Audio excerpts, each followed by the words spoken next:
अस्सलाम वालेकुम दोस्तों, वेलकम टू मियां भाई न्यूज़। मुरादाबाद का वाक़या एक सामने आया है। ये सिर्फ एक शहर या एक दिन का वाक़या नहीं है, बल्कि पूरे मुल्क के लिए एक आईना है जिसमें हम अपनी सोसाइटी का असली चेहरा देख सकते हैं। वैलेंटाइंस डे के दिन जहां दुनिया भर में लोग मोहब्बत, इज्जत और इंसानी रिश्ते सेलिब्रेट करते हैं, वहां मुरादाबाद के पार्कों में कुछ लोग अपने आप को कानून से ऊपर समझकर जवान लड़के लड़कियों को परेशान करते हुए नजर आए। ये लोग खुद को संस्कृति के रखवाले बताते हैं, लेकिन इनका तरीका ना तो तहजीब से जुड़ा है और ना ही किसी कानून से। वीडियो में साफ दिख रहा है कि कैसे ये लोग पार्कों में घूम घूम कर, चाहे मुस्लिम लड़का लड़की हो या हिंदू लड़का लड़की हो, उन्हें परेशान कर रहे हैं। जहां भी कोई लड़का लड़की बैठा मिलता है, उन्हें रोका जाता है, उनसे पूछताछ की जाती है, उनका नंबर लिया जाता है और सीधा उनके घर वालों को फोन कर दिया जाता है। ये कोई सोशल अवेयरनेस नहीं, बल्कि सीधी सीधी हरासमेंट है। मुल्क के कानून के हिसाब से किसी भी अडल्ट को अपनी मर्जी से कहीं बैठने, मिलने या बात करने का पूरा हक है, क्योंकि हम इंडिया के अंदर रहते हैं। इंडिया के अंदर डेमोक्रेसी है, ये मुल्क कॉन्स्टिट्यूशन से चलता है। सबसे ज्यादा हैरानी वाली बात तब सामने आती है जब एक लड़की से रिश्ता पूछा जाता है और वो कहती है कि ये मेरा भाई है।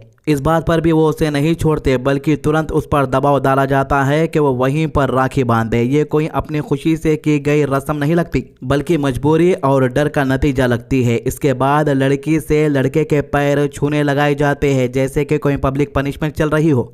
ये सब कुछ कैमरे के सामने होता है, जिससे ये भी लगता है कि इसे जानबूझकर वायरल करने के लिए किया गया हो। अब सवाल ये उठता है कि क्या किसी भी ग्रुप को यह हक है कि वो अपने आप को जज बना ले, पुलिस और समाज का ठेकेदार बना ले? कानून का एक इल्ज़ाम होता है, पुलिस होती है, कोर्ट होते हैं। अगर कोई गलत काम करता है तो उसके लिए लीगल प्रोसेस होता है, लेकिन यहाँ बिना किसी अथॉरिटी के लोग दूसरों की जिंदगी में घुसकर उन्हें जज कर रहे हैं, उन्हें जलील कर रहे हैं पब्लिक के सामने। इस तरह के वाक़या सिर्फ मुरादाबाद तक महदूद नहीं है। उत्तराखंड का दीपक केस भी इस सिलसिले की एक मिसाल है। वहां भी एक जवान लड़के को सिर्फ इसीलिए टारगेट किया गया क्योंकि इसकी पर्सनल जिंदगी को लेकर लोगों ने अपनी सोच थोपनी चाहिए। उस पर दबाव डाला गया, उसे पब्लिक में शर्मिंदा किया गया और उसकी जिंदगी को मुश्किल बना दिया गया। ऐसे केसेस ये बताते हैं कि कुछ ग्रुप धीरे धीरे अपने आप को कानून से ऊपर समझने लगे, खासकर बजरंग दल। ये सब देखकर एक और बड़ी बात सामने आती है, वो ये है कि डबल स्टैंडर्ड। जब कुछ खास ग्रुप ऐसे काम करते हैं तो अक्सर उन पर कोई सख्त एक्शन नहीं होता। पुलिस या एडमिनिस्ट्रेशन या तो खामोश रहती है या धीरे धीरे रिस्पॉन्स देती है, लेकिन जब कोई दूसरी कम्युनिटी अपने हक के लिए सड़क पर आती है, पीसफुल एहतजाज करती है, तो तुरंत उन पर लाठीचार्ज होता है,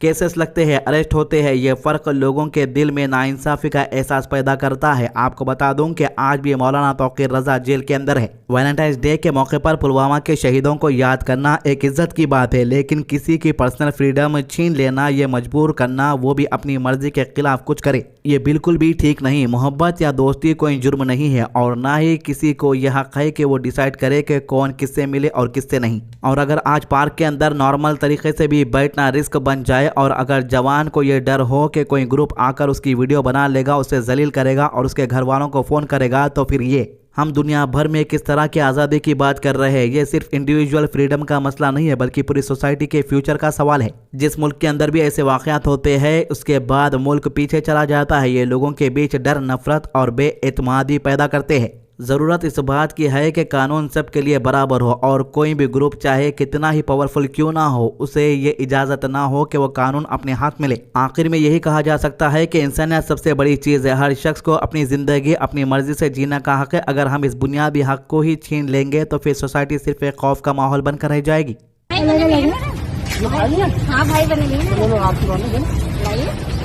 मेरे भाई बेटा अच्छी बात है। तुम दो, तुम भाई भाई आप क्या सोच रहे हैं? नहीं, हम गलत नहीं सोच रहे, हम तो भाई बहन मानते हैं। कोई बात, अच्छी बात है, बांधो बहुत।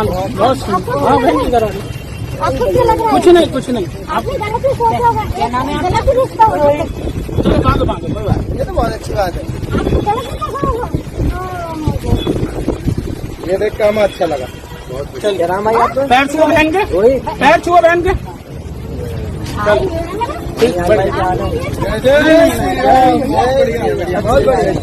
जी,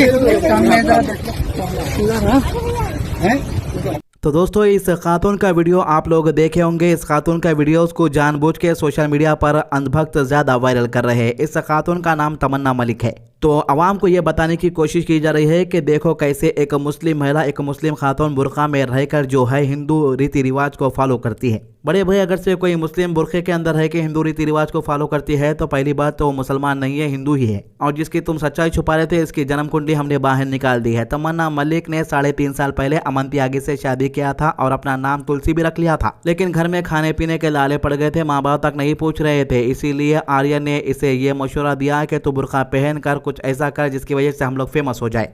तमन्ना के 2 बेटे हैं और ये अपनी जिंदगी हिंदू रीति रिवाज, हिंदू मजहब के हिसाब से गुजार रही थी, लेकिन इसे फेमस होना था, इसीलिए नाटक करना पड़ा मजबूरी में। इसके दिमाग में इसके हस्बैंड ने यह डाल दिया कि भारत में माहौल तो कैसा भी अंधभक्तों के पक्ष में है, तो बुर्का पहनकर कावड़ उठा लिया जाए और लाइमलाइट में आ जाए। इसीलिए बुर्के में दिखने वाली हर महिला को मुसलमान ना समझे। उसके अंदर कुछ लोग तुलसी भी बनकर रहते हैं, जिसे आप अभी देख रहे हैं। जी क्या नाम है आपका? जी तमन्ना मलिक। कहाँ से कांवर लेकर आई हैं आप? हरिद्वार से। कहाँ की रहने वाली हैं? संबल जिला की। ये सुनने में आ रहा है कि आपके कितने समय पहले शादी हुई थी आपकी इनसे? 3 साल पहले। अच्छा, आपने ये जो कांवर लेने गई हैं किस लिए लेने गई थी आप? मैंने शादी से पहले बोली थी, अच्छा, जब हमारी बात चली। आपके कितने बच्चे हैं? 2 बेटे।